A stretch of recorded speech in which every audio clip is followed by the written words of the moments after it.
What's up, bikers? I'm Johnny Thompson from Fit for Racing, and today we're going to take a look at the advanced episode of Mountain Bike Fitness Fundamentals. Today we're going to go all the way balls deep into something that's very difficult for a lot of you guys, particularly with shoulder, elbow injuries.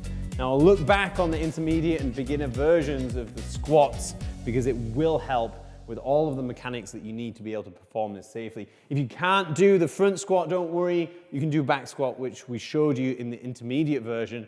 We're just gonna go heavier with it. So the front squat, take a look. We're going onto the shoulder. So it's important that the load of the bar is on the shoulder and not in the wrists. The fingers are there to control, elbows are nice and tall, and the reason why we do a front squat is because of the core benefits.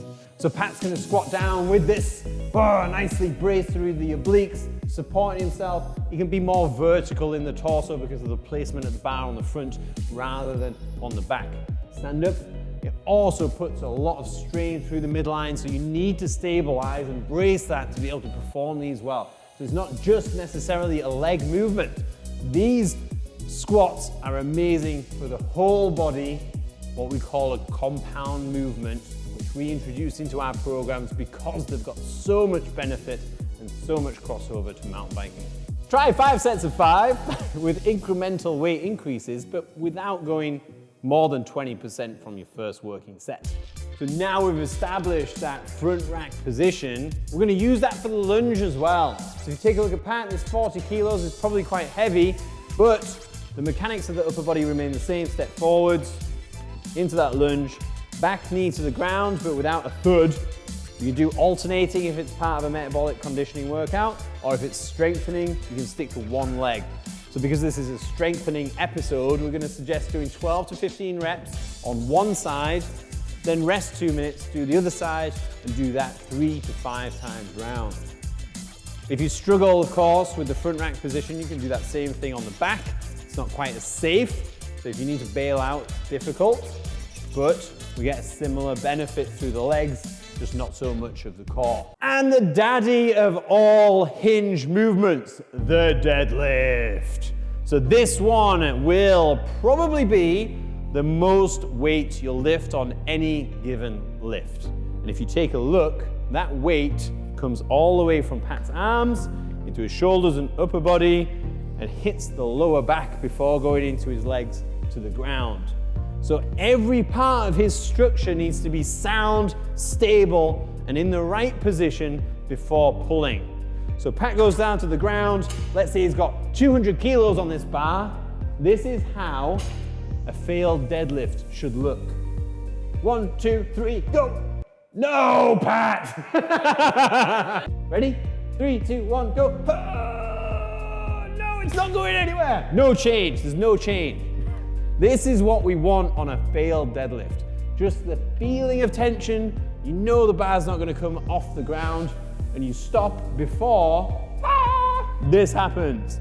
We see this far too often that people try and deadlift, the position changes of the lower back, and then they continue to lift the bar, It's only 40 kilos, I'm not worried for your safety, Pat.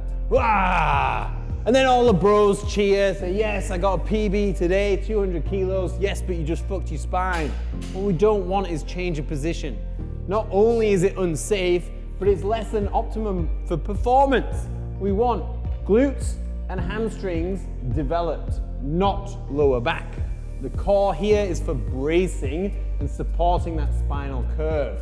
So as you stand, the extension comes from the glutes and hamstrings, not the cat sit back. So cat sit, not this, and extending at the lower back. Go. No. Yeah, stand shitty.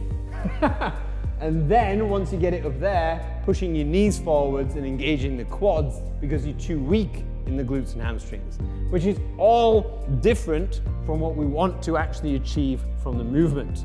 And if you just completed a really good deadlift and you're all the way to the top and you want all your bros to cheer you because you finished and this happens, unfortunately you just fucked your back again. Overextending the spine is equally, if not more, bad than flexion of the spine. So make sure that you stand directly up It should still be a strain to hold it. As soon as you go over the top of that hill, then it might be easier to hold, but it's so bad for the core, lower back, and this can cause serious damage. So if you're going to attempt deadlifts, then please, safety first in the spine. And if you're ready for it, work up to a heavy set of 5, rest 2 minutes, and then do 4 more sets of 5 at 90% to get some volume in, but without going to failure. And finally, an assistance movement that is one of our favorites. I know this is the advanced episode, but pretty much anyone can do this. Perhaps not though, if you have a bar in a front rack position. So if you're watching this because you want some advanced movements, then front rack, heavy as you can, as you did with the front squats and the lunges earlier. So the back foot laces are on a bench or a chair, front foot planted. And then the knee comes down, big stretch in that back hip, and then big range through the front hip there, which is the one that's going to be working. So obviously if you have weight on this, it's going to be more difficult. What I love about this is that it really puts the emphasis on that front leg with a big range without loading the lower back.